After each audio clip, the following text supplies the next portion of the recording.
est d'un titre, ma sœur, dont vous voulez quitter la charmante douceur. Et de vous marier, vous osez faire fête. Ce vulgaire destin vous peut monter en tête. Oui, ma sœur. Ah, ce oui, se peut-il supporter? Et sans un mal de cœur, saurait-on l'écouter? Qu'a donc le mariage en soi qui vous oblige, ma sœur? Ah, mon Dieu, fille! Comment? Ah, fille, vous dis-je! Ne concevez-vous point ce que, dès qu'on l'entend, un tel mot à l'esprit offre de dégoûtant? Sur quelle étrange image on est par lui blessé? Sur quelle sale vue il traîne la pensée? N'en frissonnez-vous point? Et pouvez-vous, ma sœur, aux suites de ce mot, résoudre votre cœur? Les suites de ce mot, quand je les envisage, me font voir un mari, des enfants, un ménage.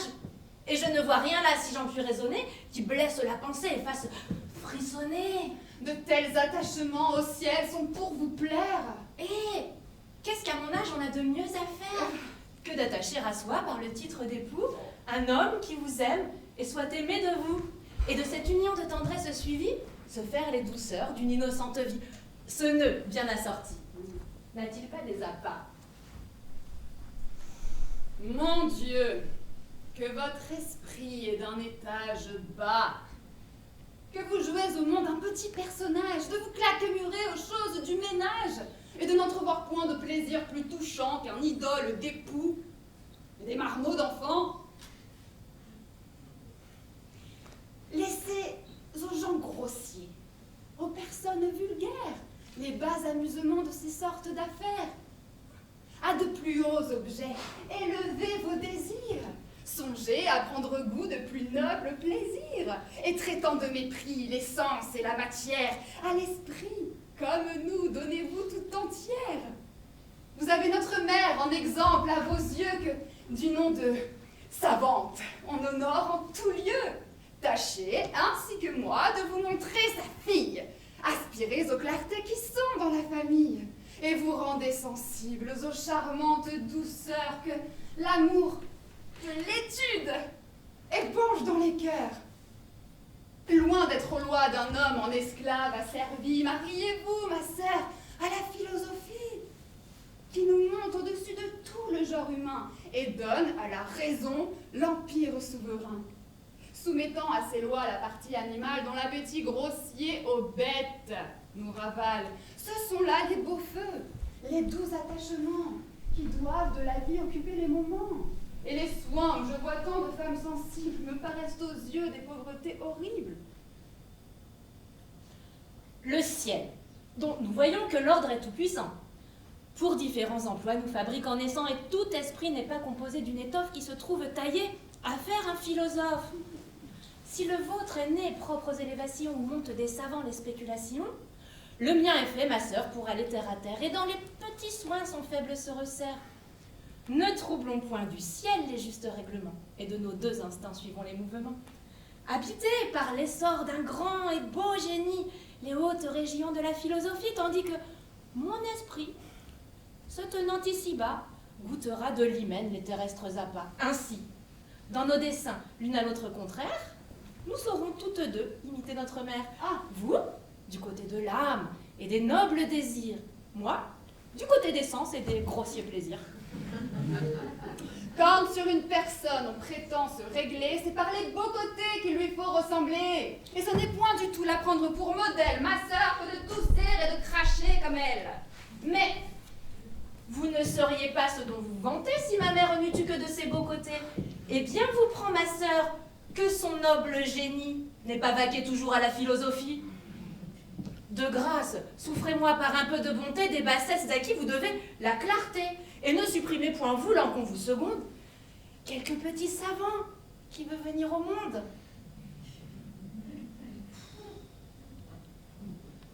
Je vois que votre esprit ne peut être guéri du fol entêtement de vous faire un mari. Mais sachons, s'il vous plaît, qui vous songez à prendre?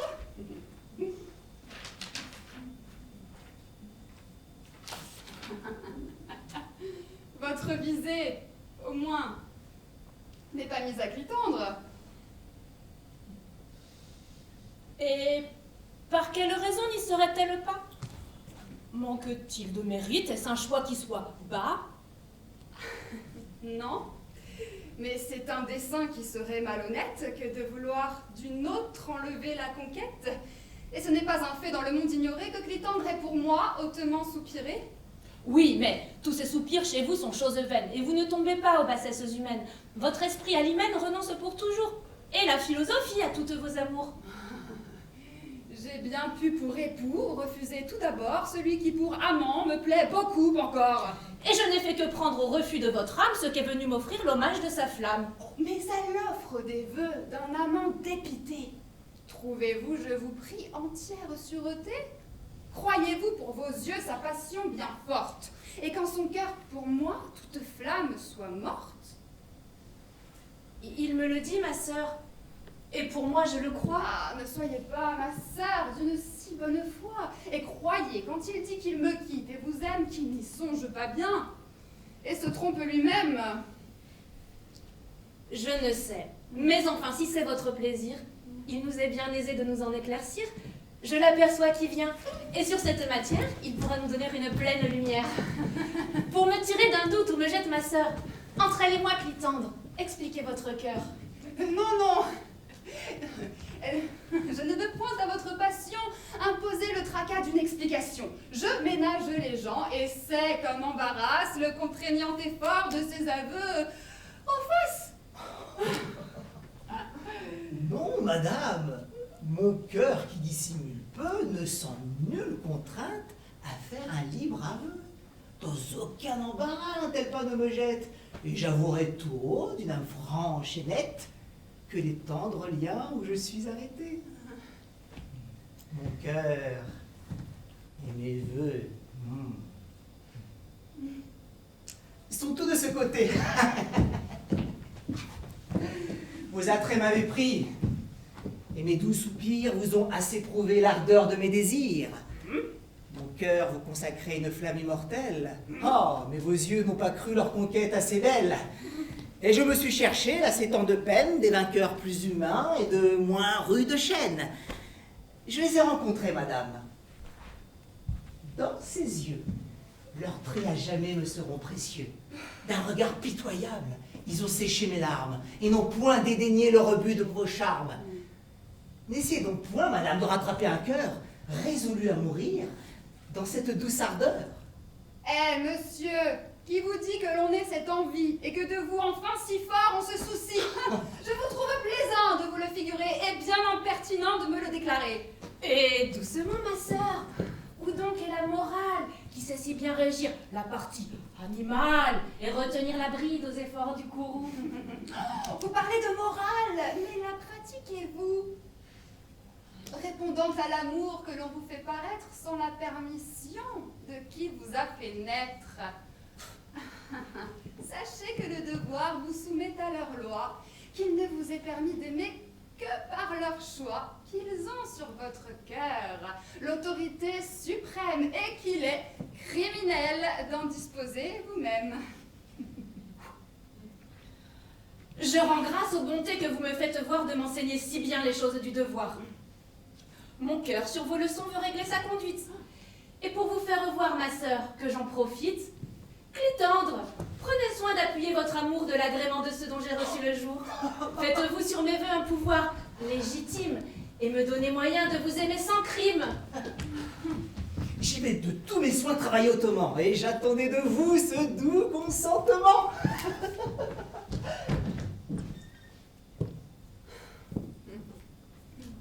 Vous triomphez, ma sœur, et faites une mine à vous imaginer que cela me chagrine. Moi, ma sœur, point du tout. Je sais que sur vos sens, les droits de la raison sont toujours tout-puissants, et que grâce aux leçons qu'on prend dans la sagesse, vous êtes au-dessus d'une telle faiblesse. Loin de vous soupçonner d'aucun chagrin, je crois qu'ici vous daignerez vous employer pour moi. Appuyez sa demande, et de votre suffrage, pressez le moment de notre mariage. Je vous en sollicite, et pour y travailler, Votre petit esprit se mêle de railler, d'un cœur que l'on vous jette, on vous voit toute fière. en tout jeté qu'est ce cœur, il ne vous déplaît guère, et si vos yeux sur moi le pouvaient ramasser, il prendrait aisément le soin de se baisser.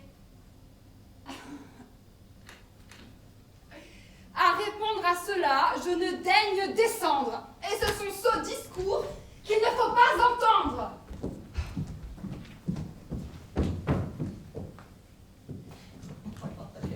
Votre sincère aveu ne l'a pas peu surprise. Elle mérite assez une telle franchise. Hein.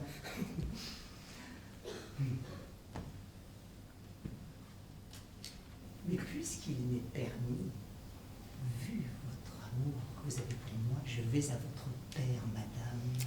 Le plus sûr est de gagner ma mère. Mon père est d'une humeur à consentir à tout, mais il met peu de poids aux choses qu'il résout. Il a reçu du ciel certaines bontés d'âme qui le soumet d'abord à ce que veut sa femme. C'est elle qui gouverne, et d'un ton absolu. Elle dicte pour loi ce qu'elle a résolu. Je voudrais bien vous voir pour elle, et pour ma tante, une âme, je l'avoue, un peu plus complaisante. Oui, vous avez raison. Mais mon cœur n'a jamais pu, tant il est né sincère, même dans votre sœur, flatter le caractère. Et les femmes docteurs ne sont point de mon goût. Je consens qu'une femme ait des clartés de tout, mais je ne lui veux point la passion choquante de se rendre savante afin d'être savante. Et j'aime que souvent, aux questions que l'on fait, elle sache ignorer les choses qu'elle sait. De son étude, enfin je veux qu'elle se cache. Qu'elle ait du savoir sans vouloir qu'on le sache. Sans citer les auteurs, sans dire de grands mots, et clouer de l'esprit à ses moindres propos. Je respecte beaucoup madame votre mère, mais je ne puis du tout approuver sa chimère, et me rendre l'écho des choses qu'elle dit, aux encens qu'elle donne à son héros d'esprit, son monsieur Trissotin, me chagrine et m'assomme, et j'enrage de savoir qu'elle estime un tel homme.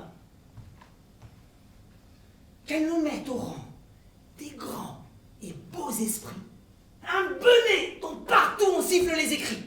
Ces écrits, ces discours, tout m'en semble ennuyeux et je me trouve assez votre goût et vos yeux. Mais, comme sur ma mère, il a grande puissance, vous devez vous forcer à quelque complaisance. Un amant fait sa cour où s'attache son cœur. Il veut de tout le monde y gagner la faveur. Et pour n'avoir personne à sa flamme contraire, jusqu'au chien du logis, il s'efforce de plaire. Oui, vous avez raison. Mais monsieur Trissotin m'inspire au fond de l'âme un dominant chagrin. Et je ne puis consentir, pour gagner ses suffrages, à me déshonorer en prisant ses suffrages. Et je vis dans le fatras des écrits qui nous donnent ce qui étale en tout lieu sa pédante personne, la constante hauteur de sa présomption.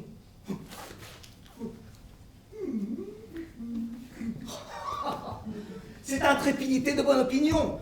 C'est un dolent état de confiance extrême qui le rend en tout temps, oh, si content de soi-même. C'est avoir de bons yeux que de voir tout cela. On peut l'imaginer rien qu'à partir de là. Non, je dis la chose comme elle est. Mais j'aperçois votre tante. Agréez, s'il vous plaît, que mon cœur lui déclare ici notre mystère et gagne sa faveur auprès de votre mère.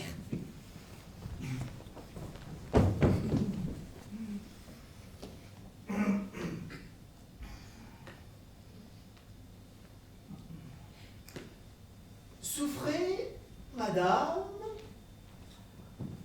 pour vous parler, qu'un amant prenne l'occasion de cet heureux moment et se découvre à vous de la sincère flamme. Gardez-vous de m'ouvrir trop votre âme. Si je vous ai su mettre au rang de mes amants, contentez-vous des yeux pour vos seuls truchements. Et ne m'expliquez pas par un autre langage des désirs qui, chez moi, passent pour un outrage. Aimez-moi, soupirez, brûlez pour mes appas, mais qu'il me soit permis de ne le savoir pas. Je puis fermer les yeux sur vos flammes secrètes tant que vous vous tiendrez aux muets interprètes. Mais si la bouche vient à son vouloir m'aimer, pour jamais de ma vue, il vous faut exiler.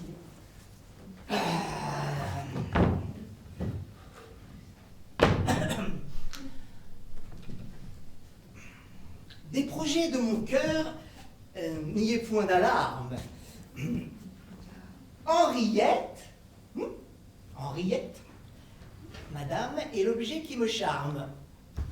Et je viens ardemment conjurer vos bontés de seconder l'amour que j'ai pour ces beautés. Ah, Certes, le détour est d'esprit, je l'avoue. Ce subtil faux fuyant mérite qu'on le loue, et dans tous les romans où j'ai jeté les yeux, je n'ai rien rencontré de plus ingénieux. Ceci n'est point du tout un trait d'esprit, madame. Ce n'est que pur aveu de ce que j'ai dans l'âme. Les cieux, par les liens d'une immuable ardeur, aux beautés d'Henriette, ont attaché mon cœur. Henriette me tient sous son aimable empire, et l'hymen d'Henriette est le bien où j'aspire. Vous épouvez beaucoup, et tout ce que je veux, c'est que vous y daigniez favoriser mes vœux. Je vois où doucement veut aller la demande. Et je sais, sous ce nom, ce qu'il faut que j'entende. La figure est à droite et je vais la poursuivre, filant la métaphore, ainsi que dans les livres. Je dis au mariage, Henriette est rebelle, et que sans rien prétendre, il faut brûler pour elle. Madame, à quoi bon un pareil embarras? Et pourquoi voulez-vous penser ce qui n'est pas? Mon Dieu, point de façon. Cessez de vous défendre de ce que vos regards m'ont souvent fait entendre. Il suffit que l'on ait contente du détour dont s'est adroitement avisé votre amour, et que sous la figure où le respect l'engage, on veut bien se résoudre à souffrir son hommage, pourvu que ces transports, par l'honneur éclairé, n'offrent à nos amours que des vœux épurés. Mais... Adieu. Pour ce coup, ceci doit vous suffire, et je vous ai dit plus que je ne vous l'ai dit. Mais votre erreur... Laissez, je rougis maintenant, et ma pudeur a fait un effort surprenant. Ah, mais je vais être pendu si je vous aime. Et ça, je... Non, je ne veux rien entendre davantage. Ah, mais diantre, soit de la folle avec ses visions. A-t-on rien vu d'égal à ses préventions? Allons commettre un autre soin que l'on me donne. Et prenons le secours d'une sage personne. Oui, je vous porterai la réponse au plus tôt. J'appuierai, presserai, ferai tout ce qu'il faut. Qu'un amant pour un mot a deux choses à dire et qu'impatiemment il veut ce qu'il désire. Jamais... Ah! Je vous garde, mon frère. Et vous aussi, mon frère. Savez-vous ce qui m'amène ici? Non. Mais si vous voulez, je suis prêt à l'apprendre. Depuis assez longtemps, vous connaissez Clitandre. Sans doute. Et je le vois qui fréquente chez nous. En quelle estime est-il, mon frère, auprès de vous? L'homme d'honneur, d'esprit, de cœur et de conduite. Et je vois peu de gens qui soient de son mérite. Certains désirent qu'il affrobuite ici mes pas, et je me réjouis que vous en fassiez cas. Je connus feu son père en mon voyage à Rome. Fort bien. C'était mon frère, un fort bon gentilhomme. On le dit. Nous n'avions alors que 28 ans, et nous étions, ma foi, tous deux de verts galants. Je le crois. Nous donnions chez les dames romaines, et tout le monde là parlait de nos fredèmes. Nous faisions des jaloux. Voilà qui va des mieux. Mais...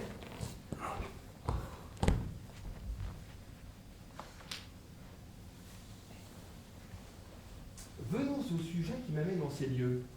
Clitandre, auprès de vous, me fait son interprète. Et son cœur est épris des grâces d'Henriette.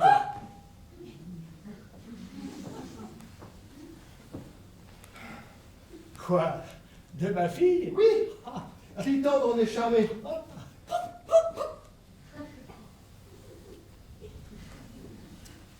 Et je ne vis jamais amant plus enflammé. Non, non. Je vous entends. Vous ignorez l'histoire. Et l'affaire n'est pas ce que vous pouvez croire. Comment, ma sœur? Clitandre abuse vos esprits. Et c'est d'un autre objet que son cœur est épris. Vous raillez, ce n'est pas Henriette qu'il aime? Non, j'en suis assurée. Il me l'a dit lui-même. Eh oui.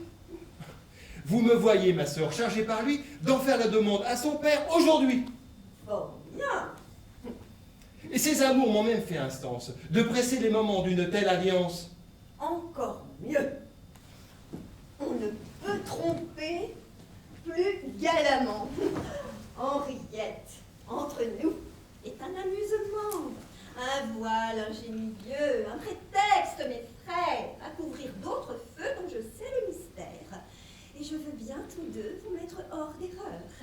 Mais vous qui savez tant de choses, ma sœur, dites-nous, s'il vous plaît, cet autre objet qu'il aime. Vous le voulez savoir? Oui, qui? Moi. Vous? Moi-même. Oh. Eh, ma sœur! Qu'est-ce donc que veut dire ce « est » Et qu'a de surprenant le discours que je fais? On est faite d'un air, je pense à pouvoir dire qu'on a bien plus d'un cœur soumis à son empire et d'orange, d'amis, Cléonte, Hélicida veut bien faire voir que j'ai quelques appas. Ces gens vous aiment. Oui, de toute leur puissance. Ils vous l'ont dit. Aucun n'a pris cette licence. Ils m'ont su révéler si fort jusqu'à ce jour qu'ils ne m'ont jamais dit un mot de leur amour, mais pour m'offrir leur cœur et vouer leur service, les muets truchements ont bien fait leur office. On ne voit presque point séant venir d'amis. C'est pour me faire voir un respect et plus soumis. Partout de mots piquants, Dorante vous outrage. Ce sont emportements d'une jalouse rage. Cléonte et Lycidas ont pris femme, tous deux. C'est par un désespoir où j'ai réduit leur feu. Ma foi, ma chère sœur, vision toute claire. De ces chimères-là, vous devez vous défaire. Chimères! Ce sont des chimères, dit-on. Chimères! Moi! Vraiment, chimères et fort bon. Je me réjouis fort de chimères, mes frères, et je ne savais pas que j'eusse des chimères. Notre sœur est folle. Oui. Cela croît tous les jours. Mais encore une fois, reprenons le discours. Clitandre vous demande Henriette pour femme. Voyez quelle réponse on va faire à sa flamme. Faut-il le demander? J'y consens de mon cœur. Et tiens, son alliance a singulier honneur. Vous savez que de bien il n'a pas abondance, que... C'est un intérêt qui n'est pas d'importance. Il est riche en vertu. Cela vaut des trésors. Et puis, son père et moi n'étions qu'un, en deux corps. Parlons à votre femme, et voyons à la rendre favorable. Il suffit. Je l'accepte pour gendre. Oui, mais pour appuyer votre consentement, mon frère, il n'est pas mal de voir son agrément. Vous moquez-vous, il n'est pas nécessaire, je réponds de ma femme et prends sur moi l'affaire. Mais laissez faire, dis-je, et n'appréhendez pas.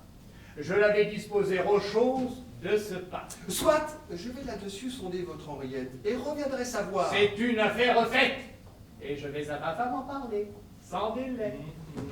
Me voilà bien chanceuse. Hélas, l'on dit bien fait. Me noyer son sien l'accuse de la rage. Les services d'autrui n'est pas bon héritage. Qu'y a-t-il? Qu'avez-vous, Martine? Ce que j'ai, Oui. j'ai que l'on me donne aujourd'hui mon congé, monsieur. Votre congé? Oui, madame me chasse. Je n'entends pas cela. Comment? On me menace, si je ne sors d'ici, de me bailler sans coup. Vous demeurerez. Je suis content de vous. Ma femme, bien souvent, a la tête un peu chaude, mais je ne veux pas. Je vous vois, maraude, vite sortez, friponne. Allons, quittez ces lieux et ne vous présentez jamais devant mes yeux. Doudou. Non, c'en est fait. Je veux qu'elle sorte. Mais qu'a-t-elle commis pour vouloir de la sorte? Quoi? Vous la soutenez? En aucune façon. Vous prenez son parti contre moi? Mon Dieu, non. Je ne fais seulement que demander son crime. Pourrais-je la chasser sans cause légitime? Je ne dis pas cela, mais il faut de nos gens que nous... Non, elle sortira, vous dis-je, de ses... Eh bien oui. Nous dit-on quelque chose de la cause? Je ne veux point d'obstacle au désir que je montre. D'accord. Et vous devez, en raisonnable époux, être pour moi contre elle, partageant mon courroux. Aussi fait.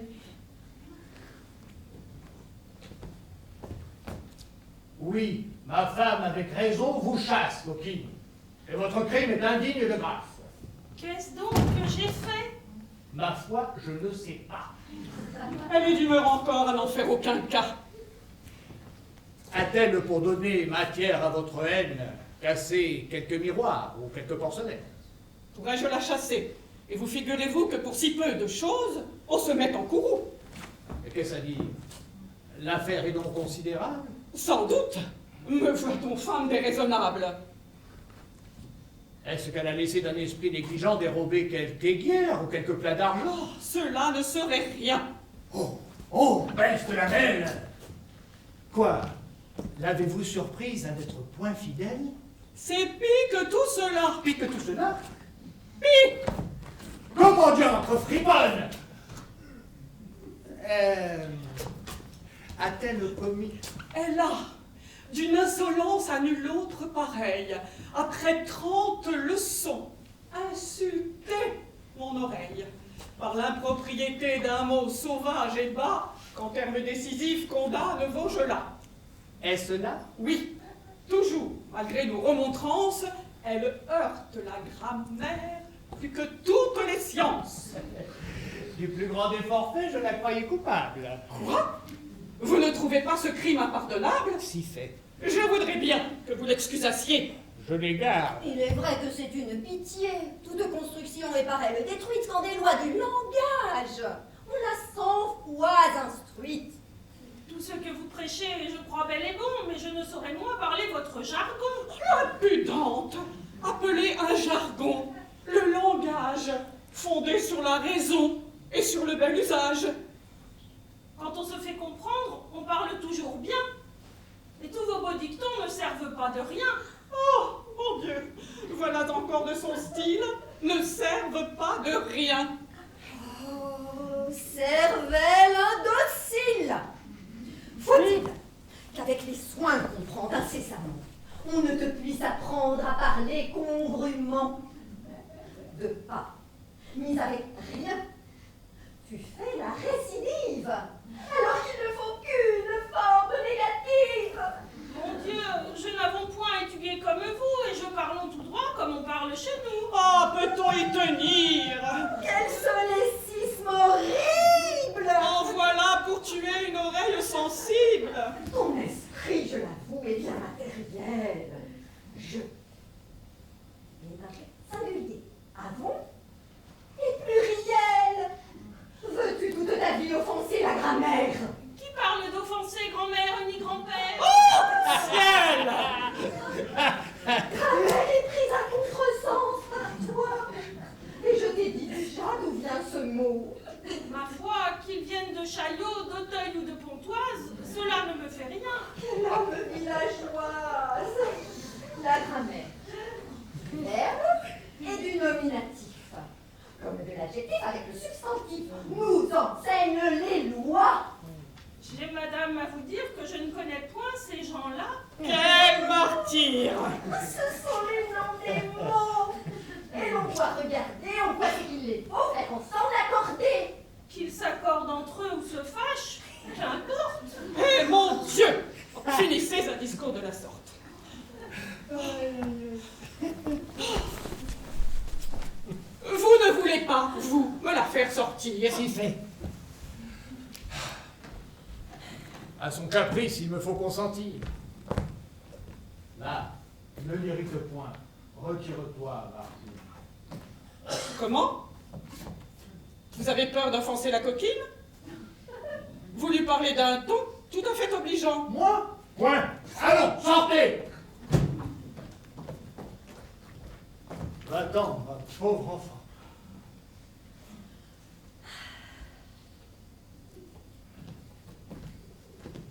Vous êtes satisfaite, et la voilà partie. Mais je n'approuve point de telles sorties. C'est une fille propre aux choses qu'elle fait, et vous me la chassez pour un maigre sujet. Vous voulez que je l'aie toujours à mon service pour mettre mon oreille sans cesse au supplice, négligeant toute loi d'usage et de raison, accumulant les fautes de conjugaison? Il est vrai que l'on sut à souffrir ces discours, elle y met Vaugelas en pièces tous les jours. Et les moindres défauts de ce grossier génie sont ou le pléonasme ou la cacophonie. Qu'importe qu'elle manque aux lois de Vaugelas, pourvu qu'à la cuisine, elle ne manque pas. J'aime bien mieux pour moi qu'en épluchant ses herbes, elle accommode mal les noms avec les verbes et redise 100 fois un bas ou méchant mot que de brûler ma viande. Vous savez trop mon pot. Je vis de bonne soupe et non de beau langage. Vaugelas n'apprend pas à bien faire un potage, et Malherbe et Balzac, si savants en beaux mots, en cuisine peut-être auraient été des sots. Que ce discours grossier terriblement m'assomme. Et quelle indignité, quand on veut être un homme, de s'abaisser sans cesse aux choses matérielles, au lieu de se hausser vers les spirituels. Le corps, cette guenille, est-il d'une importance, d'un prix à mériter seulement qu'on y pense? Et ne devons-nous pas laisser cela bien loin? Oui, mon corps et moi-même, et j'en veux prendre soin. Guenille, si l'on veut, ma guenille m'est chère. Notre corps est uni avec l'esprit, mon frère. Mais si vous en croyez tout le monde savant, l'esprit doit sur le corps être prédominant. Et notre plus grand soin, notre première instance, doit être à le nourrir du suc, de la science. Ma foi, si vous songez à nourrir votre esprit, c'est de viande bien creuse, à ce que chacun dit. Vous n'avez nul soin, nulle sollicitude pour... Ah, sollicitude à mon oreille est rude. Il pue étrangement son ancienneté. Il est vrai que le mot est bien collé monté. Voulez-vous que je dise? Il faut qu'enfin j'éclate, que je lève le masque et décharge ma rate. De folles on vous traite, et j'ai fort sur le cœur, hein. Comment donc?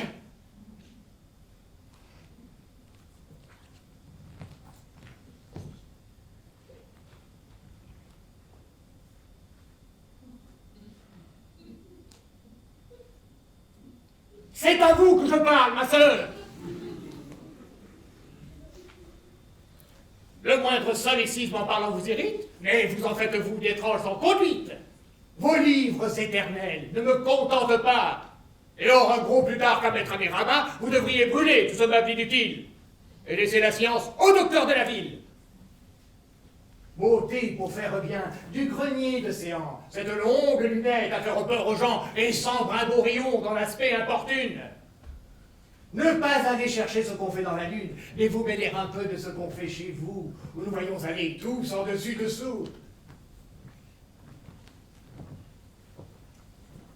Il n'est pas bien honnête, et pour beaucoup de causes qu'une femme étudie, et sache tant de choses. Former aux bonnes mœurs l'esprit de ses enfants, faire aller son ménage, avoir l'œil sur ses gens, et régler la dépense avec économie va être son étude et sa philosophie. Nos pères, sur ce point, étaient gens bien sensés, qui disaient qu'une femme en sait toujours assez quand la capacité de son esprit se hausse à connaître un pourpoint avec un haut de choses. Les leurs ne lisaient point, et elles vivaient bien. Leur ménage était tout leur dog d'entretien, et leurs livres, un dé, du fil et des aiguilles, dont elles travaillaient au trousseau de leur fille.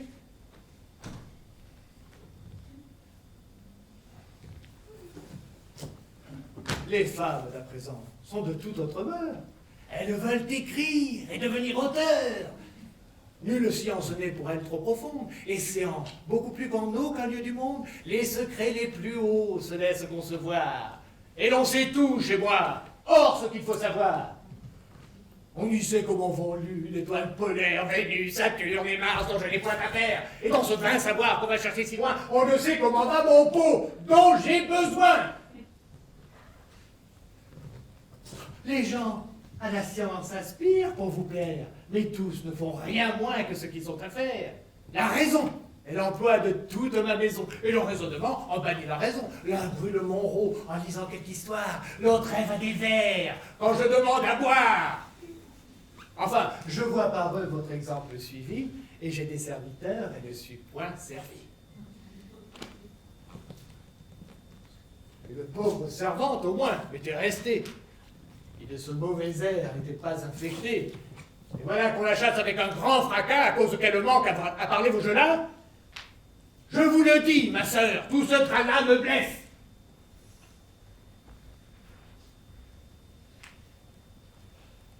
Car c'est comme j'ai dit à vous que je m'adresse. Je n'aime point, séant, tous vos gens en latin. Et principalement ce monsieur Trissotin, c'est lui qui dans ses vers vous a tympanisé. Tous les propos qu'il tient sont de billevesées. On cherche ce qu'il dit après qu'il a parlé, et je lui prends pour moi le timbre un peu fêlé.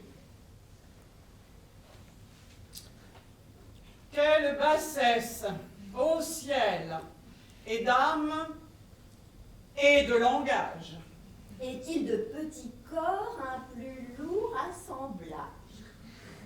Un esprit composé d'atomes plus bourgeois. Et de ce même sang, se peut-il que je sois? Je me fais mal de mort d'être de votre race, et de confusion, j'abandonne la classe.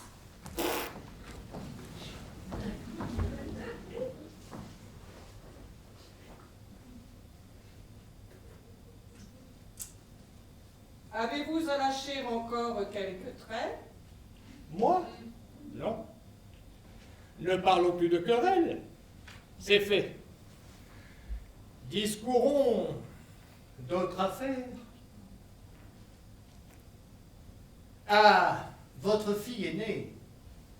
On voit quelques dégoûts pour les nœuds d'hyménée. C'est une philosophe, enfin. Je n'en dis rien. Elle est bien gouvernée et vous faites fort bien. Mais de toute autre humeur se trouve sa cadette. Et je crois qu'il est bon de pourvoir Henriette, de choisir un mari qui pourrait... C'est à quoi j'ai songé, et je veux vous ouvrir l'intention que j'ai. Ce monsieur Trissotin, dont on nous fait grand crime, et qui n'a pas l'honneur d'être dans votre estime, est celui que je prends pour l'époux qu'il lui faut. Et je sais mieux juger que vous de ce qu'il faut. La contestation est ici superflue, et en tout point chez moi, l'affaire est résolue. Au moins, ne dites mot du choix de cet époux. Je veux à votre fille en parler avant vous. Eh bien, la femme sort, mon frère, et je vois bien que vous venez d'avoir ensemble un entretien. Oui, Quel est le succès? Vous, Henriette, a-t-elle consenti? L'affaire a-t-elle faite? pas tout à fait encore. Refuse-t-elle? Non, Est-ce qu'elle balance? en aucune façon. Quoi donc? C'est que pour gendre, elle m'offre un autre homme. Un autre homme, pour gendre, Un autre. qui se nomme? Monsieur Trissotin. Quoi, ce monsieur Trissotin? Oui, qui parle toujours de vers et de latin. Vous l'avez accepté? Moi? Point. À Dieu ne plaise. Qu'avez-vous répondu? Rien.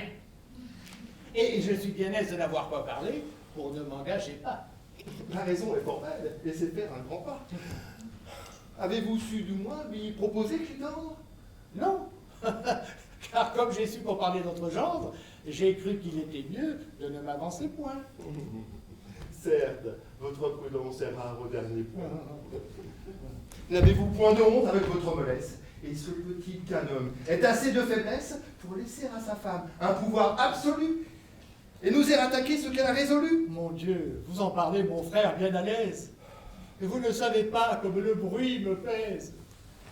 J'aime fort le repos, la paix, la douceur, et ma femme est terrible avec son humeur. Du nom de philosophe, elle fait grand mystère, mais elle n'en est pas pour cela moins colère. Et sa morale, faite à mépriser le bien, sur l'aigreur de sa bile, opère comme rien. On peut que l'on s'oppose à ce que veut sa tête, on en a pour 8 jours d'effroyables tempêtes. Elle me fait trembler quand elle prend son ton, je ne sais où me mettre, c'est un vrai dragon. Et cependant avec toute sa diablerie, il faut que je l'appelle mon cœur et ma vie. Mais allons, c'est se moquer. Votre femme entre nous est par votre lâcheté souveraine sur vous. Son pouvoir n'est fondé que sur votre faiblesse. C'est de vous qu'elle prend le titre de maîtresse. Vous-même, à ses hauteurs, vous vous abandonnez et vous vous laissez mener en bête par le nez. Quoi? Vous ne pouvez pas, voyant comme on vous nomme, vous résoudre une fois à vouloir être un homme, à faire condescendre une femme à vos voeux et prendre assez de cœur pour dire un « je le veux ». Vous laisserez sans honte immoler votre fille aux folles visions qui tiennent la famille et de tout votre bien. Revêtir un nigaud pour 6 mots de latin qui leur fait sonner haut. Un pédant qu'à tout coup votre femme apostrophe. Du nom de bel esprit et de grand philosophe. D'homme qu'envers galant jamais on n'égala et qui n'est, comme on sait, rien moins que tout cela. Je l'ai encore une fois, c'est une moquerie. Et votre lâcheté mérite qu'on en rie. Oui, vous avez raison, et je vois que j'ai tort. Alors, il faut enfin montrer un corps plus fort, mon frère. C'est bien dit. C'est une chose infâme que d'être si soumis au pouvoir d'une femme. Fort bien. De ma douceur, elle a trop profité. Il est vrai. Trop joui de ma facilité. Sans doute. Et je lui veux faire aujourd'hui connaître que ma fille est ma fille, et que j'en suis le maître pour lui prendre un époux qui soit selon mes vœux. Vous voilà raisonnable. Et comme je vous veux.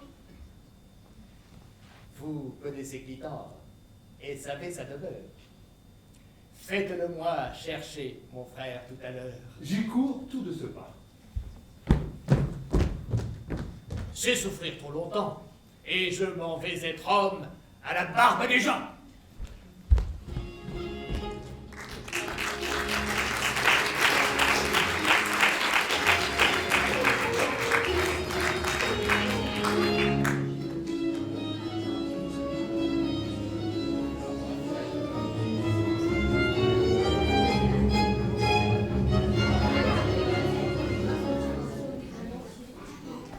Ah, mettons-nous ici pour écouter à l'aise ces vers que mot à mot il est besoin qu'on pèse. Je brûle de les ouïr.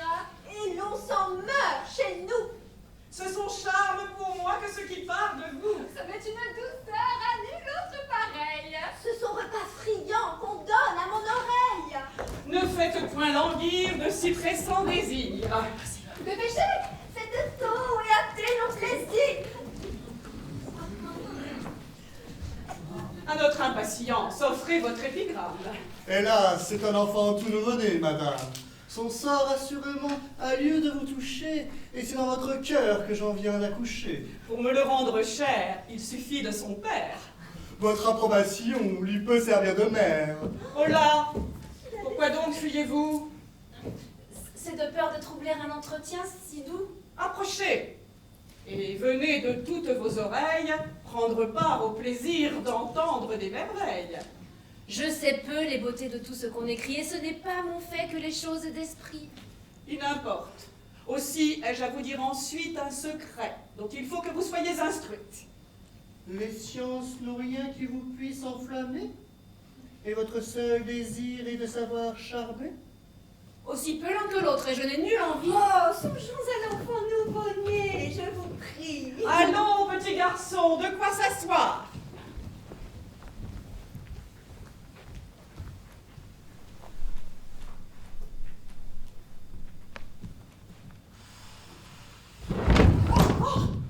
Voyez l'impertinent. Est-ce que l'on doit choir après avoir appris l'équilibre des choses? De ta chute, ignorant, ne vois-tu pas la cause? Et elle vient d'avoir du point fixe écarté ce que nous appelons centre de gravité.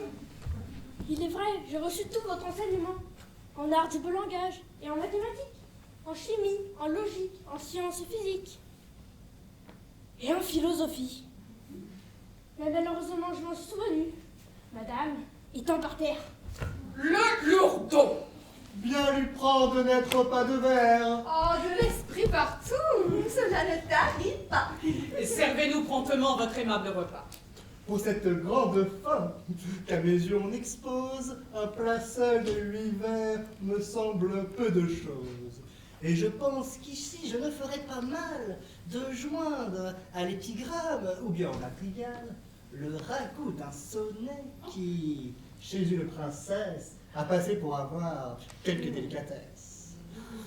Il est de sel attique assaisonné partout, et vous le trouverez, je crois, d'assez bon goût. Ah, je n'en doute point. Donne envie de dire. Je sentais mon cœur tressaillir par avance. J'aime la poésie avec entêtement, et surtout quand les vers sont tournés galamment. Si nous parlons toujours, il ne pourra rien dire. Sauf Silence, ma nièce.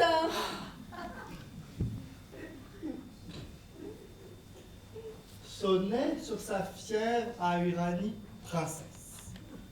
Votre prudence est endormie de traiter magnifiquement et de loger superbement votre plus cruel ennemi. Oh, le joli début. Oh, qu'il a le tour galant. Lui seul des vers charmants possède le talent. À prudence endormie, il faut rendre les armes. Loger son ennemi. Et pour moi, plein de charme. J'aime superbement et magnifiquement. Ces deux adverbes joints vont admirablement. Prêtons l'oreille au reste. Votre prudence est endormie de traiter magnifiquement et de loger superbement votre plus cruel ennemi. Prudence endormie. Loger son ennemi. Superbement et magnifiquement. Faites-la sortir, quoi qu'on dit, de votre riche appartement, où cette ingrate insolemment attaque votre belle vie. Ah, tout doux, laissez-nous de grâce respirer. Donnez-nous s'il vous plaît le loisir d'admirer. On se sent assez sévère jusque au fond de l'âme, couler je ne sais quoi qui fait que l'on se parle. Faites-la sortir, quoi qu'on dit de votre riche appartement, que riche appartement est là joliment dit, et que la métaphore est mise avec esprit. Faites-la sortir, quoi qu'on dit. Ce quoi qu'on dit est d'un goût admirable. C'est à mon sentiment un endroit délectable. De quoi qu'on dit aussi, mon cœur est amoureux. Je suis de votre avis. Quoi qu'on dit est heureux. Je voudrais l'avoir fait. Il vaut toute une pièce. Mais en comprend-on bien comme moi la finesse? Oh. Faites-la sortir, quoi qu'on dit. Que de la fièvre on prenne ici les intérêts. N'ayez aucun égard, moquez-vous des caquets. Faites-la sortir, quoi qu'on dit. Quoi qu'on dit, quoi qu'on dit. Ce quoi qu'on dit en dit beaucoup plus qu'il ne semble. Je ne sais pas pour moi si chacun me ressemble, mais j'entends là-dessous 1 million de mots. Je suis de votre avis. Il est vrai qu'il dit plus de choses qu'il n'est gros. Mais quand vous avez fait ce charmant quoi qu'on dit, avez-vous compris, vous, toute son énergie?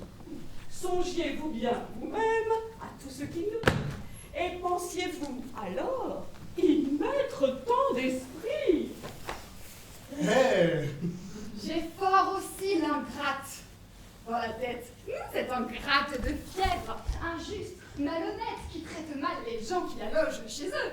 Enfin, les quatrains sont admirables tous deux, venons-en promptement au tercet, je vous prie. Ah, s'il vous plaît, encore une fois, quoi qu'on dit.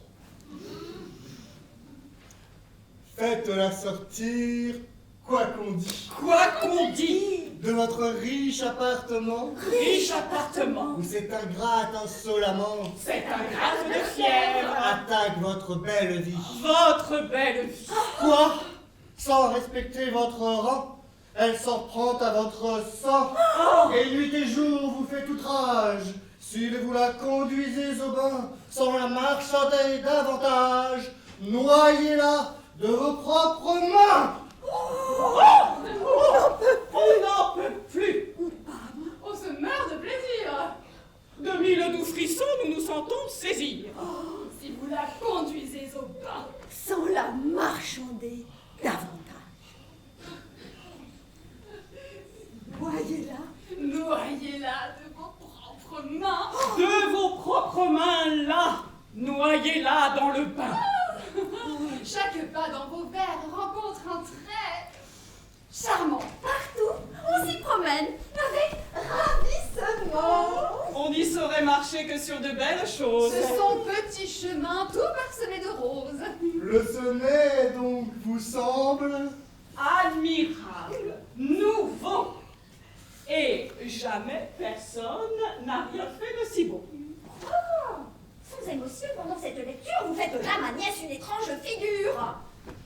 Chacun fait ici-bas la figure qu'il peut, ma tante. Et bel esprit, il ne l'est pas qui veut. peut-être que mes vers importunent madame. Point. Je n'écoute pas. Mais voyons l'épigramme. Si vous vouliez de vous nous montrer quelque chose, à notre tour aussi nous pourrions admirer. Je n'ai rien fait en vers, mais j'ai lieu d'espérer que je pourrai bientôt vous montrer en ami 8 chapitres du plan de notre académie. Platon s'est au projet simplement arrêté quand, de sa République, il a fait le traité. Mais moi, jusque au bout, je veux suivre l'idée que j'ai sur le papier en prose accommodée. Et je veux nous venger toutes, tant que nous sommes, de cette indigne place où nous rangent les hommes. C'est faire à notre sexe une trop grande offense de n'étendre l'effort de notre intelligence qu'à juger d'une jupe, ou de l'air d'un manteau, ou des beautés d'un point, ou d'un brocart nouveau. Il faut se libérer de ce honteux partage et mettre hautement notre esprit hors de page. Pour les dames, on sait mon respect en tout lieu. Et si je rends hommage aux brillants de leurs yeux, de leur esprit aussi, j'honore les lumières. Notre sexe vous rend justice en ces matières. Mais nous voulons montrer à de certains esprits, dont l'orgueilleux savoir nous traite avec mépris, que de science aussi les femmes sont comblées, qu'on peut faire comme eux de doctes assemblées, qui soient même conduites par un ordre meilleur, qu'on y veut réunir ce qu'on sait par ailleurs, mêler le beau langage et les hautes sciences, découvrir la nature en 1000 expériences, et sur les questions qu'on pourra proposer, faire entrer chaque école. Et n'en point épouser. Je m'attache pour l'ordre au péripatétisme. Pour les abstractions, j'aime le platonisme. Épicure me plaît, ses dogmes sont forts. Je m'accommode aussi, moi, de ces petits corps, mais son idée de vide, elle, est plus difficile. Et je goûte bien mieux la matière subtile. Descartes pour l'aimant donne fort dans mon sens. J'aime ces tourbillons. Moi, c'est mon de tombant. Il me tarde de voir notre assemblée ouverte et de nous signaler par quelques découvertes. On en attend beaucoup de vos vives clartés, et pour vous la nature a peu d'obscurité. Oh, pour moi, sans me flatter, j'en ai déjà fait une. Et j'ai vu clairement des hommes dans la lune. Je n'ai pas encore vu d'hommes, comme je crois, mais j'ai vu des clochers. Tout comme je vous vois. Nous approfondirons en plus de la physique, grammaire, histoire, vers, morale et politique. Pour la langue, on verra sous peu nos règlements. Et nous y prétendons faire des remuements. Par une antipathie, ou juste, ou naturelle, nous avons pris chacune une haine mortelle pour un nombre de mots, soit tout verbe ou non, que mutuellement nous nous abandonnons. Entre eux, nous préparons de mortelles sentences, et nous devons ouvrir nos doctes conférences par la proscription de tous ces mots vulgaires dont nous voulons purger et la prose et les vers. Mais le plus beau projet de notre académie, une entreprise noble et dont je suis ravie, un dessein plein de gloire, et qui sera vanté par tous les beaux esprits de la postérité, c'est le retranchement de ces syllabes sales qui, dans les plus beaux mots, produisent des scandales. Voilà certainement d'admirables projets. Vous verrez nos statuts, sitôt que rédigés. Monsieur, un homme est là qui veut parler à vous. Il est vêtu de noir et causait d'un ton doux. Mais à ces mots latins, je ne comprenais rien. Alors il s'est fâché, me traitant de vaurien. C'est cet ami savant qui m'a fait tant d'instance de lui donner l'honneur de votre connaissance. Pour le faire revenir, vous avez tout crédit. Faisons bien au moins les honneurs de notre esprit. Oh là! Je vous ai dit en paroles bien claires que j'ai besoin de vous. Mais pour quelles affaires? Restez, on va donc peu vous les faire savoir. Voici l'homme qui meurt du désir de vous voir. En vous le produisant, je ne crains point le blâme d'avoir admis chez vous un profane, madame. Il peut tenir son coin parmi de beaux esprits. Celui qui le présente en dit assez le prix. Il a des vieux auteurs la pleine intelligence. Et c'est du grec, madame, autant comme de France. Du grec? Oh ciel! Du grec! Il sait du grec, ma sœur! Oh, ma nièce, du grec! Du grec? Quelle douceur! Quoi?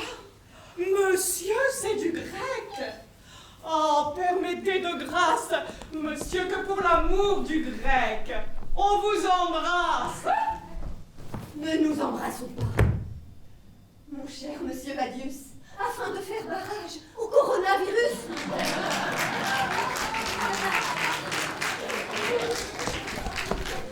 Et moi non plus, monsieur, je n'entends pas le grec. J'ai le plus grand respect pour tous les livres grecs.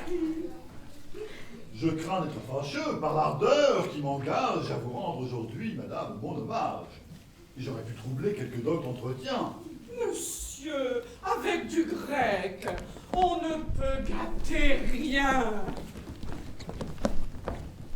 Au reste, il fait merveille, en vers ainsi qu'en prose, et pourrait, s'il voulait, vous montrer quelque chose. Le défaut des auteurs dans leur production, c'est d'en tyranniser les conversations, d'être au palais, aux cours, aux ruelles, aux tables, de leurs vers fatigants, lecteurs infatigables.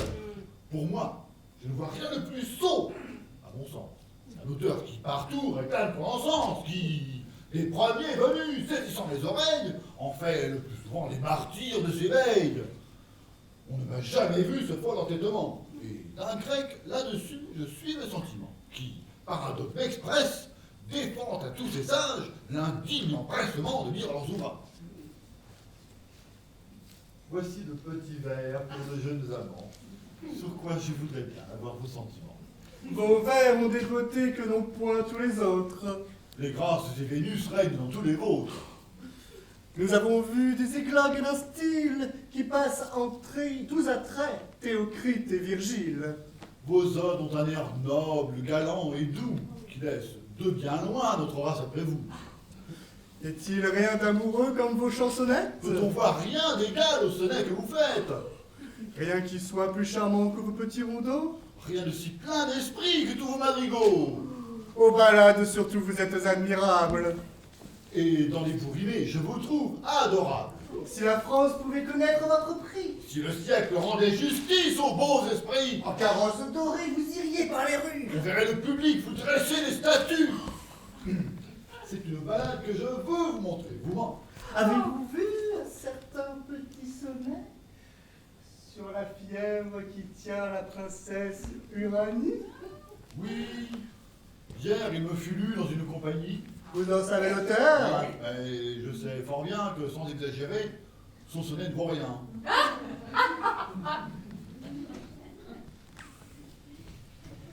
Beaucoup de gens pourtant le trouvent admirable. Cela n'empêche pas qu'il ne soit misérable. Et si vous l'entendez, vous serez de mon goût. Je sais que là-dessus, je pense contre vous. Et que d'un tel sonnet, peu de gens sont capables. Me préserve le ciel d'en faire le semblable. Je soutiens qu'on ne peut en faire de meilleur. Et ma grande raison, c'est que j'en suis l'auteur. Vous? Moi. Je ne sais donc comment se fit l'affaire. C'est quand je suis malheureux de ne pouvoir vous plaire. Il faut qu'en écoutant, je suis distrait. Ou bien que le lecteur m'ait gâté le sonnet. Mais cessons ce discours et voyons ma balade. La balade, à mon goût, est une chose fade. Ce n'est plus la mode. Elle sent son vieux temps. La balade, pourtant, charme beaucoup de gens. Cela n'empêche pas qu'elle ne le déplaise. Mais elle n'en est pas pour cela plus mauvaise. Elle a pour les pédants de merveilleux apparts. Cependant, nous voyons qu'elle ne vous plaît pas. Vous donnez sottement vos qualités aux autres. Fort impertinemment, vous me jetez les vôtres. Allez, petit nigo, barbouillard de papier. Allez, rimeur de balle, au propre du métier. Allez, petit d'écrire, plus en plagiaire. Allez, cuistre. Hé, messieurs, que prétendez-vous faire? Va restituer tous les noms de la saint que réclament le toit les Grecs et les Latins. Ah, va-t'en faire amende honorable au Parnasse, d'avoir en tout tes vers estropillé Horace. Souviens-toi de ton livre et de son peu de bruit. Et toi de ton libraire et à l'hospice réduit. Ma plume t'apprendra quel homme je puis être. Et la mienne saura te faire avoir ton maître.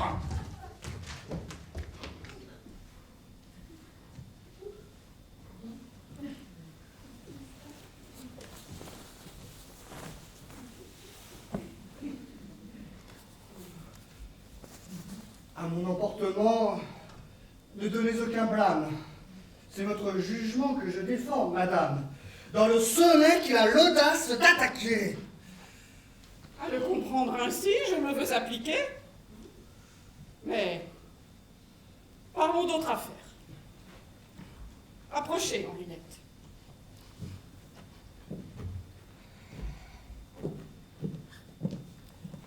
Depuis assez longtemps, je suis fort inquiète de ce qu'aucun esprit en vous ne se fait voir. Mais j'ai trouvé moyen de vous en faire avoir. Oh, c'est prendre un soin pour moi qui n'est pas nécessaire. Les doctes entretiens ne sont point mon affaire. J'aime à vivre aisément. Et dans tout ce qu'on dit, il faut se trop peiner pour avoir de l'esprit. C'est une ambition que je n'ai point en tête. Je me trouve fort bien, ma mère, d'être bête. Et j'aime mieux n'avoir que de communs propos que de me tourmenter pour dire de beaux mots. Oui, mais j'en suis blessée. Et ce n'est pas mon compte de souffrir dans mon sang une pareille honte. La beauté du visage est un frêle ornement, une fleur passagère, un éclat d'un moment, et qui n'est attaché qu'à l'unique épiderme. Mais celle de l'esprit est intérieure et ferme. Aussi ai-je trouvé un biais pour vous donner la beauté que les ans ne peuvent moissonner, pour faire entrer chez vous le désir des sciences, pour vous insinuer les belles connaissances. Et la décision où j'ai enfin souscrit, c'est d'attacher à vous un homme plein d'esprit. Et cet homme est monsieur, que je vous détermine à voir comme l'époux que mon choix vous destine. Moi, ma mère? Oui, vous faites la sotte encore. Je vous comprends. Vos yeux demandent mon accord pour attacher ailleurs un cœur que je possède. Allez, je le veux bien. À ce nœud, je vous cède. Madame, ce mariage dont je vois qu'on m'honore me mène. Tout beau, monsieur, il n'est pas fait encore. Ne vous pressez pas tant. Comme vous répondez, savez-vous bien que si... Suffit, vous m'entendez? Parlez-lui donc, ma fille. Vous serez mieux y faire.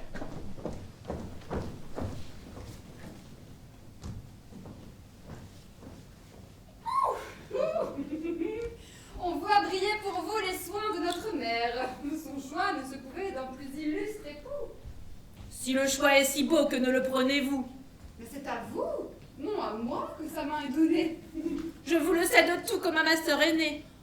Mais si le mariage à moi me paraissait charmant, j'accepterais votre offre avec ravissement. Si j'avais comme vous les pédants dans la tête, je pourrais le trouver un parti fort honnête. Cependant, bien qu'ici nos goûts soient différents, nous devons obéir, ma sœur, à nos parents. Une mère a sur nous une entière puissance, et vous vous méprenez par votre résistance. Allons, ma vie!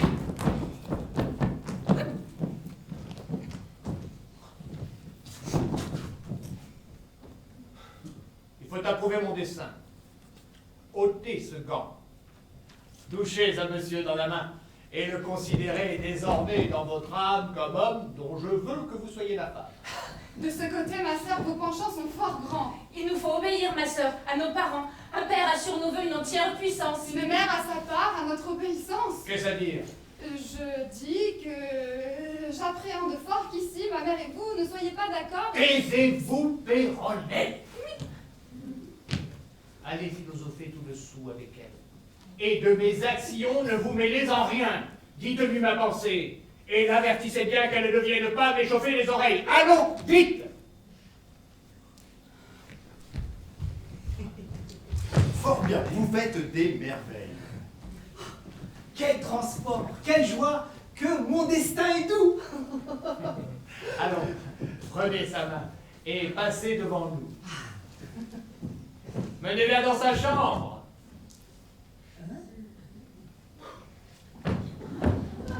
Oh, les douces caresses. Tenez, mon cœur s'émeut à toutes ces tendresses. Cela ragaillardit tout à fait mes vieux jours, et je me ressouviens de mes jeunes amours.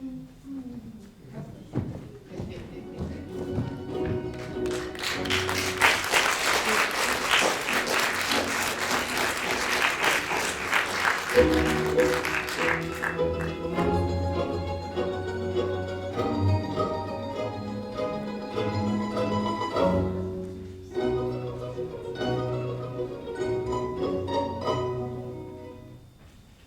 rien n'a retenu son esprit en balance. Elle a fait vanité de son obéissance.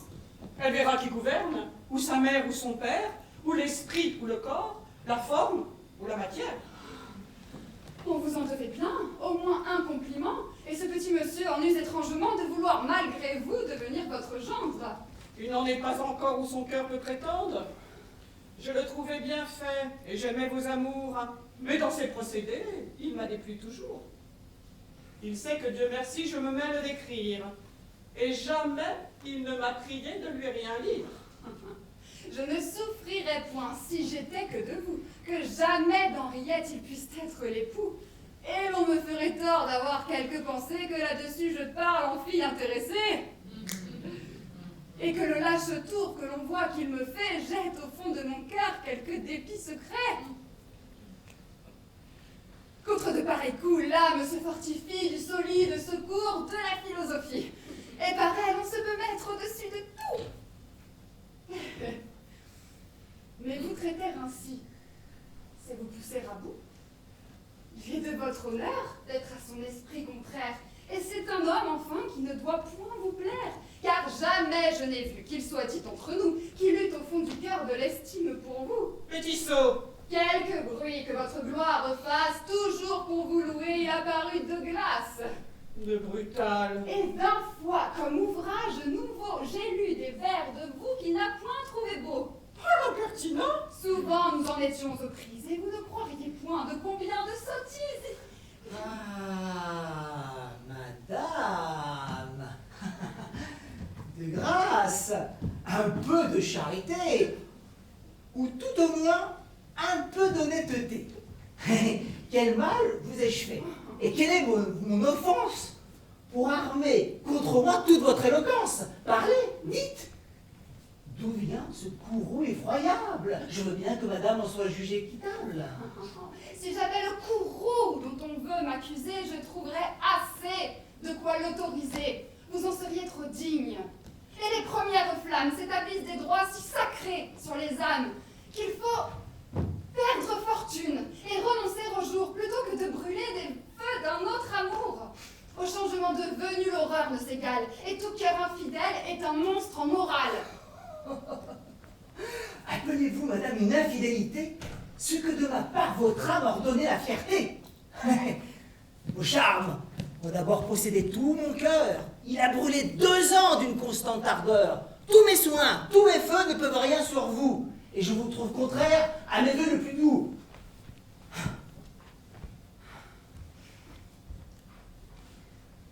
Ce que vous refusez, je l'offre au choix du vôtre.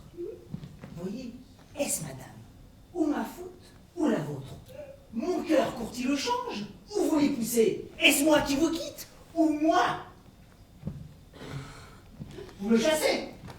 Vous appelez monsieur, être à vos vœux contraires, que de leur arracher ce qu'ils ont de vulgaire, de vouloir les réduire à cette pureté où du parfait amour consiste la beauté? Vous ne sauriez pour moi tenir votre pensée du commerce des sens, net et débarrassé? Et vous ne goûtez point dans ces plus doux appâts cette union des cœurs, où les corps n'entrent pas? Oh, vous ne pouvez aimer que d'une amour grossière, qu'avec tout l'attirail des nœuds de la matière. Et pour nourrir les feux que chez vous ont produits, il faut un mariage et tout ce qui s'ensuit. Ah, quel étrange amour! Et que les belles âmes sont bien loin de brûler de ces terrestres flammes. Les sens n'ont point de part à toutes leurs ardeurs, et ce beau feu ne veut marier que les cœurs. Comme une chose indigne, il laisse là le reste. C'est un feu pur et net, comme le feu céleste. On ne pousse avec lui que d'honnêtes soupirs, et l'on ne penche point vers les sales désirs. Ce n'est qu'à l'esprit seul que vont tous les transports, et l'on ne s'aperçoit jamais qu'on est un corps. Pour moi, par un malheur, je m'aperçois, madame, ne vous déplaise, hein, que j'ai... Ah ben tiens, un corps tout comme une âme. Et je sens qu'il y tient trop pour le laisser à part. Ah, de ces détachements, je ne connais point l'art. Il n'y a rien de plus beau, comme vous avez dit, que ces vœux épurés qui ne vont qu'à l'esprit. Ah! Mais ces amours, pour moi, sont trop subtilisés. Et j'aime, avec tout mon cœur, et l'amour qu'on me donne en veut, je le confesse, à toute la personne. Ce n'est pas matière de grand châtiment. Et sans faire tort à vos beaux sentiments, je vois que dans le monde, on suit fort ma méthode, et que le mariage est assez à la mode. Eh bien, monsieur, eh bien, puisque sans m'écouter, vos sentiments brutaux veulent se contenter, puisque pour vous réduire des ardeurs fidèles, il faut des nœuds de chair, des chaînes corporelles.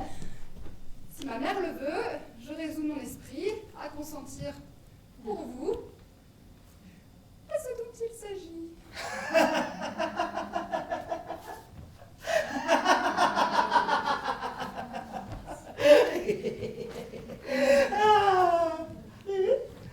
Il n'est plus temps, madame. Une autre a pris la place. Et par un tel retour, j'aurais mauvaise grâce de blesser l'asile et de blesser toutes ces bontés qui m'ont sauvé de toutes vos fiertés. Mais enfin, monsieur, savez-vous, s'il vous plaît, que j'ai pour Henriette un autre époux tout près? Ah, madame, de grâce, exposez-moi à moins d'ignominie et ne me rangez pas à l'indigne destin de me voir le rival de monsieur Trisautin. Orséan, on le prise en tout lieu ce qu'il vaut. Et ce qui m'a 20 fois fait tomber de mon haut, c'est de vous voir au ciel élever des sornettes que vous désavoueriez si vous les aviez faites. Si vous le jugez tout autrement que nous, c'est que nous le voyons par d'autres yeux que vous. Je viens vous annoncer une grande nouvelle. Nous l'avons en dormant, madame, échappé d'elle. Un monde près de nous a passé tout de long et chute tout au travers de notre tourbillon. Il s'il eut un chemin à rencontrer notre terre, elle eût été brisée en morceaux, comme verre. Remettons ce discours pour une autre saison. Monsieur n'y trouverait ni rime ni raison. Il fait profession de chérir l'ignorance et de haïr surtout l'esprit et la science. Hop, hop, hop, hop, hop, hop. Cette vérité veut quelque adoucissement. Je m'explique, madame, et je hais seulement la science et l'esprit qui gâtent les personnes. Ce sont choses de soi, belles et bonnes. Mais j'aimerais mieux être au rang des ignorants que de me voir savant comme certains gens. Pour moi, je ne tiens pas à ce qui fait qu'on suppose que la science soit pour gâter quelque chose.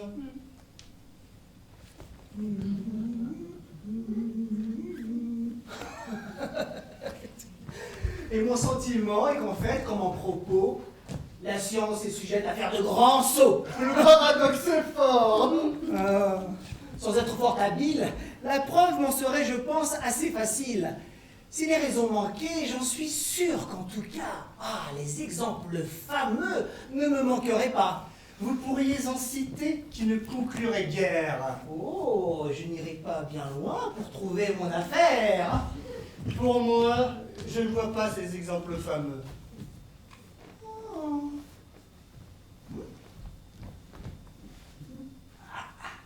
Moi, je les vois si bien qu'ils me crèvent les yeux. J'ai cru jusqu'à présent que c'était l'ignorance qui faisait les grands sauts. Vous avez cru et non pas la science. Et je vous suis garant, moi, qu'un sot savant est sot, plus qu'un sot ignorant. Le sentiment commun est contre vos maximes. Puisque ignorant et sot sont termes synonymes. Si vous le voulez prendre aux usages du mot, l'alliance est plus grande entre pédant et sot. La sottise dans l'un, ça fait battre le pur. Et l'étude de l'autre ajoute à la nature.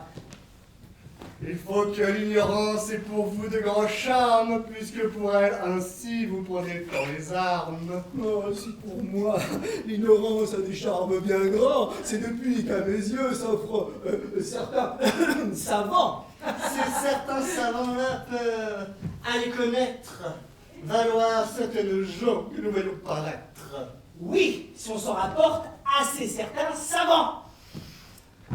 Il me semble... Mais on en n'en convient pas chez certaines gens. Il me semble, monsieur. Et de grâce, madame. Monsieur est assez fort, son cassonnet donc pas. Mais l'aigreur de chacune de vos réparties, À notre second. Je quitte la partie. Il est votre rival. C'est ce qui vous excite. Ah. Le savant qui tantôt vous a rendu visite, tout de noir revêtu et en parlant latin, tant et si bien que moi, je n'y comprenais rien.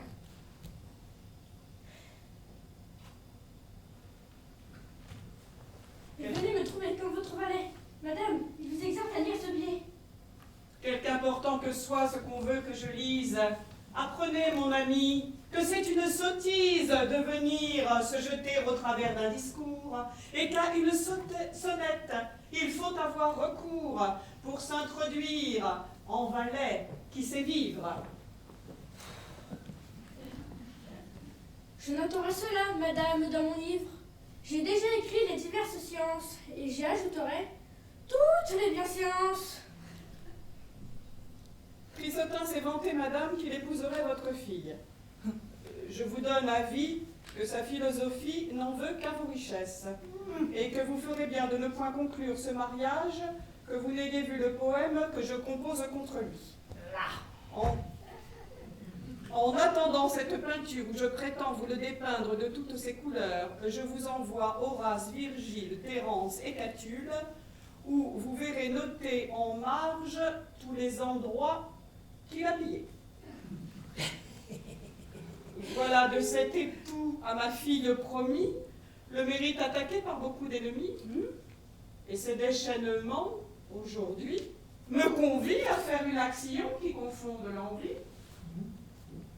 Rapportez donc cela sur l'heure à ce savant, et dites-lui qu'il va connaître sur le champ quel grand état je fais de ses nobles avis, et comme je les crois dignes d'être suivis. Dès ce soir, à monsieur, je marierai ma fille. Et vous, monsieur, comme ami de toute la famille, à signer leur contrat, vous pourrez assister.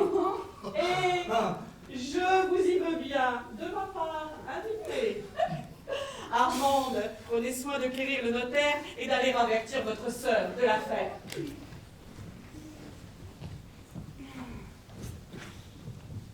je crains fort qu'à vos visées, les choses ne semblent pas tout à fait disposées. Je m'en vais travailler, madame, avec ardeur, à ne point vous laisser ce grand regret au cœur. J'ai peur que votre effort n'ait pas trop bonne issue. Peut-être verrez-vous votre crainte déçue.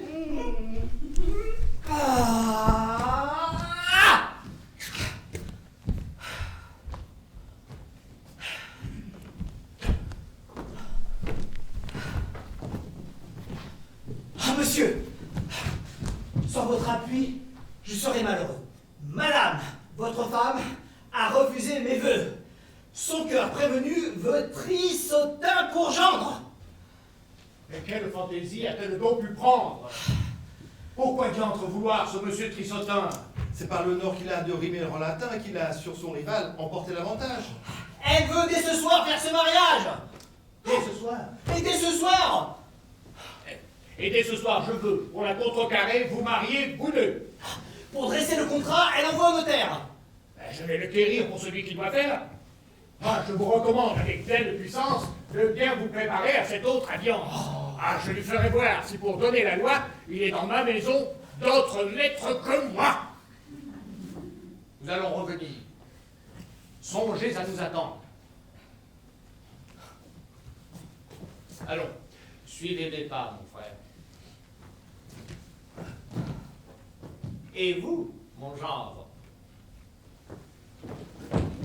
Hélas, dans cette humeur, conservez-le toujours. J'emploierai toutes choses à servir vos amours.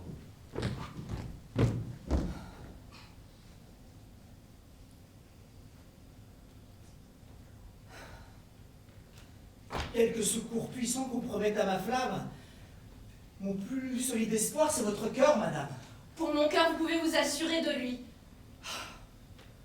Je ne puis être qu'heureux quand j'aurai son appui. Vous voyez à quel nœud on prétend le contraindre.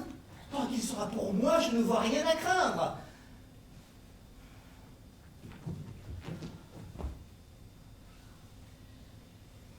Je vais tout essayer pour nos vœux les plus doux.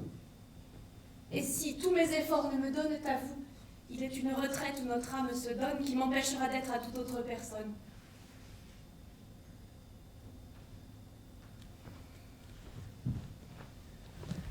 Puisse le juste ciel me tenir en ce jour de recevoir de vous cette preuve d'amour.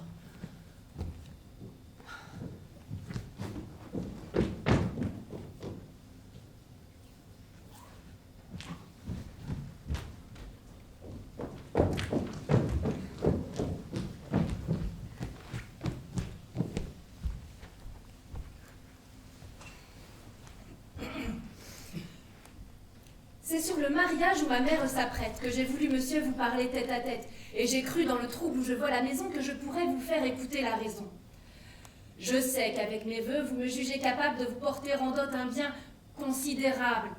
Mais l'argent, dont on voit tant de gens faire cas, pour un vrai philosophe, a d'indignes appâts. Aussi n'est ce point-là ce qui me charme en vous, et vos brillants attraits, vos yeux perçants et doux. Votre grâce et votre air sont les biens, les richesses qui vous ont attiré mes vœux et mes tendresses. C'est de ces seuls trésors que je suis amoureux. Je suis fort redevable à vos feux généreux. Cet obligeant amour a de quoi me confondre, et j'ai regret, monsieur, de n'y pouvoir répondre. Un cœur, vous le savez, à deux ne saurait être, et je sens que du mien clitandre s'est fait le maître. Je sais qu'il a bien moins de mérite que vous, que j'ai de méchants yeux pour le choix d'un époux, que, par son beau talent, vous devriez me plaire. Je vois bien que j'ai tort, mais je n'y puis que faire. Le don de votre main, on le me fait prétendre, me livrera ce cœur que possède Clitandre. Et parmi le doux soin, j'ai lieu de présumer que je pourrais trouver l'art de me faire aimer. Si l'on aimait monsieur par choix et par sagesse, vous auriez tout mon cœur et toute ma tendresse. Mais on voit que l'amour se gouverne autrement. Laissez-moi, je vous prie, à mon aveuglement. Ne poussez point ma mère à vouloir, par son choix, exercer sur mes vœux la rigueur de ses droits. Ôtez-moi votre amour, et portez à quelque autre les hommages d'un cœur aussi cher que le vôtre. Le moyen que ce cœur puisse vous contenter, imposez-lui des lois qu'il puisse exécuter. De ne vous point aimer peut-il être capable, à moins que vous cessiez, madame, d'être aimable et d'étaler aux yeux les célestes appâts. Et de grâce, monsieur, laissons ce qu'elle m'attire. Vous avez bien assez de Phyllis, d'Amarante, que partout dans vos vers vous peignez si charmante et pour qui vous jurez tant d'amoureuse ardeur. Aussi est-ce mon esprit qui parle, et non mon cœur. D'elles on ne voit amoureux qu'en poète. Mais j'aime tout de bon l'adorable Henriette. Et de grâce, monsieur. Si c'est vous offenser, mon offense envers vous n'est pas prête à cesser. Et pourvu que j'obtienne un bonheur si charmant, pourvu que je vous ai, il n'importe comment. Mais savez-vous qu'on risque un peu plus qu'on ne pense à vouloir sur un cœur usé de violence, qui ne fait pas bien sûr à vous le trancher net d'épouser une fille en dépit qu'elle en est, et qu'elle peut aller en se voyant contraindre à des ressentiments que le mari doit craindre. Un tel discours n'a rien dont je sois altéré. À tout événement, le sage est préparé. Guéri par la raison des faiblesses vulgaires, il se met au-dessus de ces sortes d'affaires. Oh, en vérité, monsieur, je suis de vous ravie. Et je ne pensais pas que la philosophie fût si belle qu'elle est d'instruire ainsi les gens à porter constamment de pareils accidents. Cette fermeté d'âme, à vous si singulière, mérite qu'on lui donne une illustre matière. Et comme à dire vrai, je n'oserais me croire bien propre à lui donner tout l'éclat de sa gloire. Je le laisse à quelque autre, et vous jure, entre nous, que je renonce au bien de vous voir mon époux. Nous verrons bientôt comment ira l'affaire, puisqu'on a pour cela fait venir le notaire.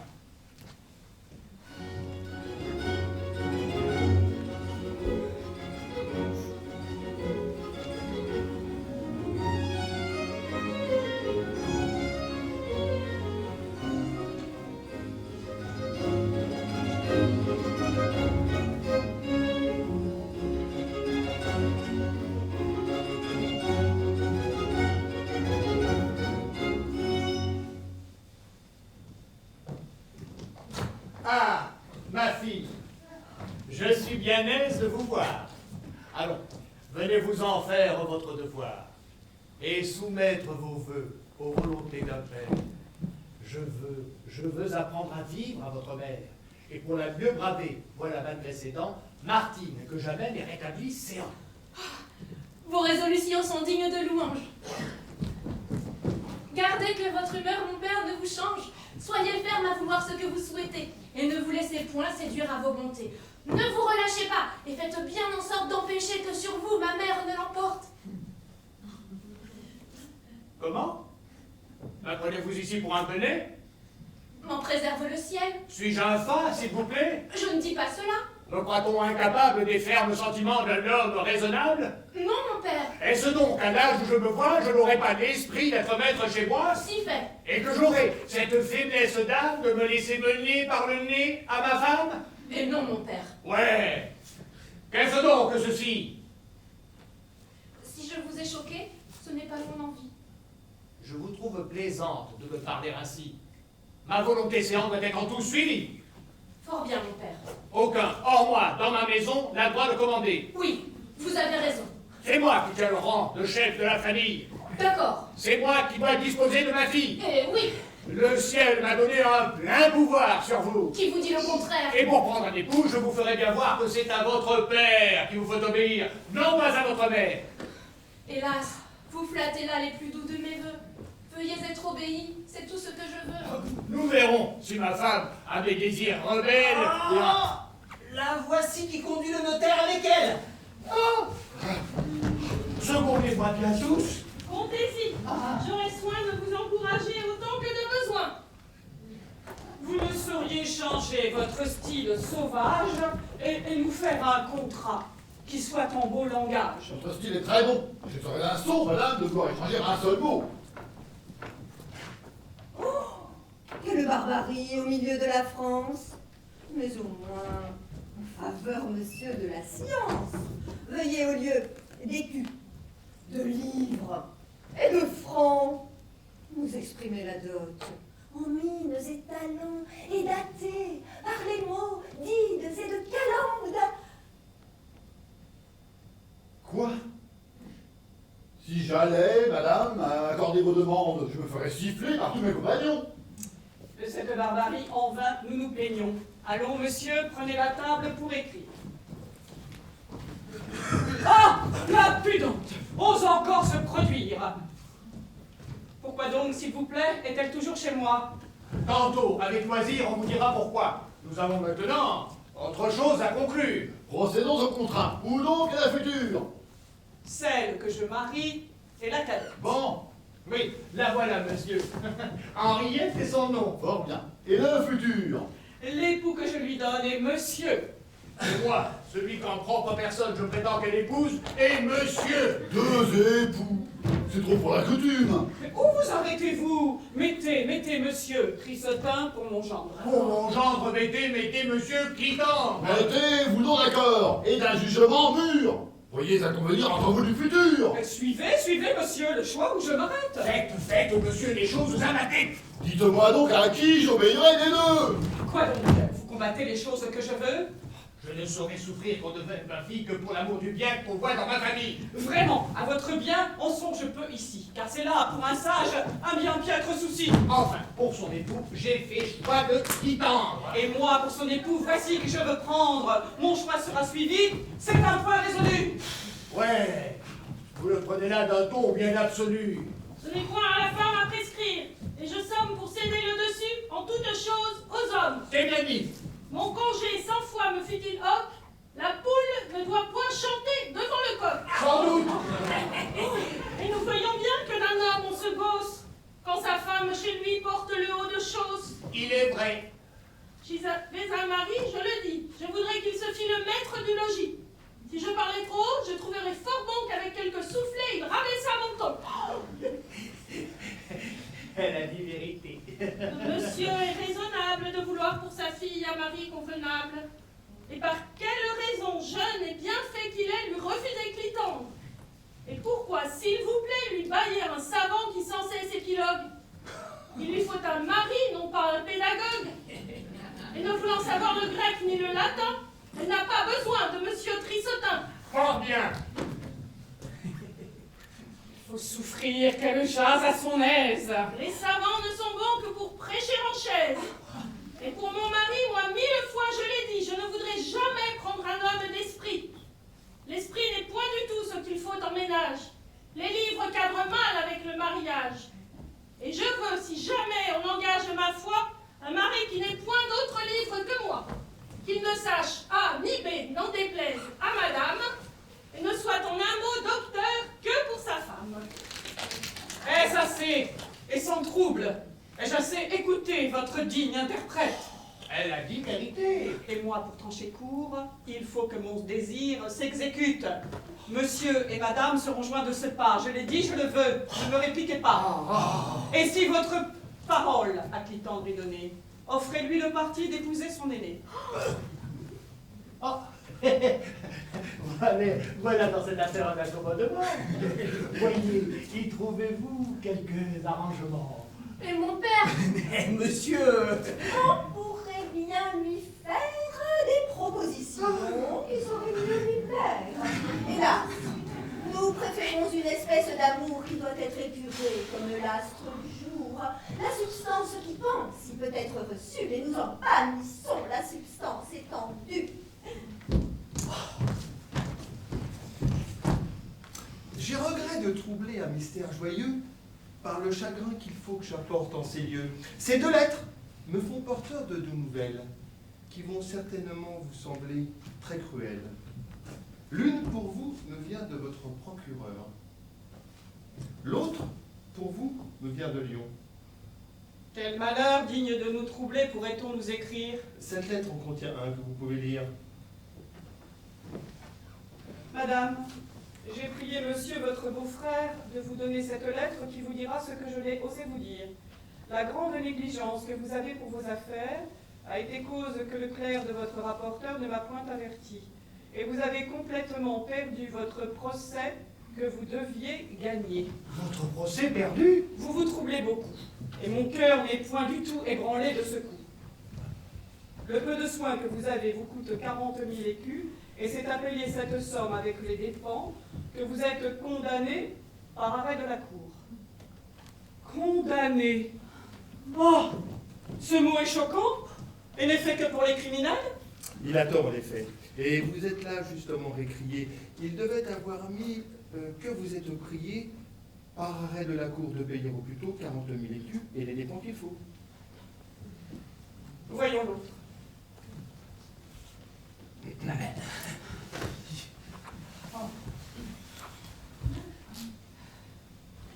Monsieur, l'amitié qui me lie à monsieur votre frère me fait prendre intérêt à tout ce qui vous touche.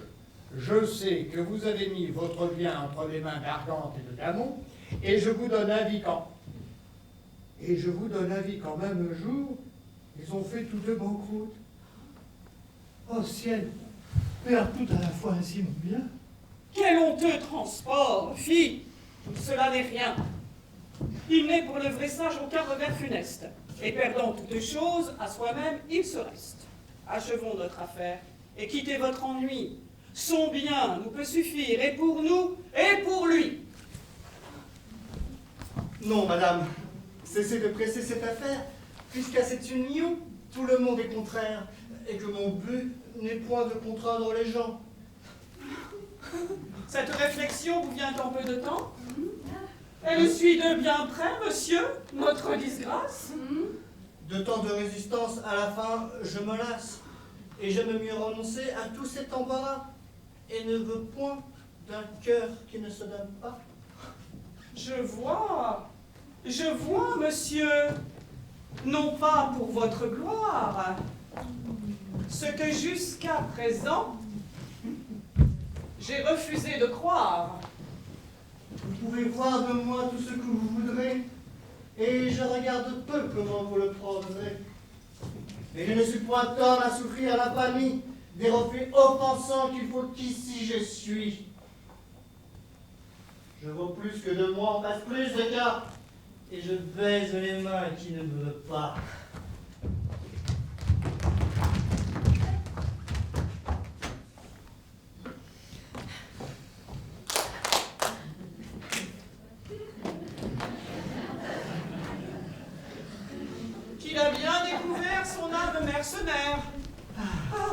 Et que peu philosophe est ce qu'il vient de faire. Je ne me vante point de l'être, mais enfin, je m'attache, madame, à tout votre destin.